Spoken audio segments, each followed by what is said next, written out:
വിശ്വാസികളിലെ കഴിഞ്ഞുപോയ എത്രയോ തലമുറകളാണ് അയ്യപ്പ ദർശനത്തിനു വേണ്ടി ആലോചിച്ചാൽ 41 ദിവസത്തെ വ്രതമനുഷ്ഠിച്ച് മദ്യം മാംസം ഒഴിവാക്കി തേവാരവും കുളിയുമെല്ലാം തുടങ്ങി ഹൃദയം വൃത്തിയാക്കി ത്യാഗം സഹിച്ച് അയ്യപ്പനു വേണ്ടിയുള്ള ഭണ്ഡാരം സാധനങ്ങൾ കെട്ടുമ്പോൾ ഒരു കെട്ട് വാവര് സ്വാമിക്കും കെട്ടിയുണ്ടാക്കി വാവര് സ്വാമിയുടെ അടുത്തുപോയി പേട്ടത്തുള്ളി അവിടെ നിർവഹിക്കേണ്ട സകല ആരാധനകളും കടപ്പാടുകളും നിർവഹിച്ചതിന് ശേഷമാണ് 18 പടിയും കടന്ന് അയ്യപ്പ ദർശനം ഇവർ നടത്താറ്.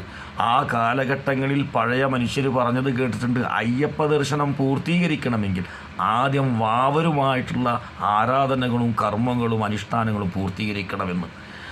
ഇന്ന് അതേ വാവരെ ഒരു മുസ്ലിം എന്ന പേരുള്ളതിൻ്റെ പേരിൽ അദ്ദേഹത്തെ വെട്ടിമാറ്റുകയാണ്. മുസ്ലിമിന് വേണ്ടാത്ത വാവരെ എന്തിനാണ് ഹിന്ദുക്കൾക്ക് എന്നാണ് ചോദിക്കുന്നത്. മുസ്ലിങ്ങൾക്ക് എവിടെയാണ് ശബരിമല കയറാനുള്ളത്?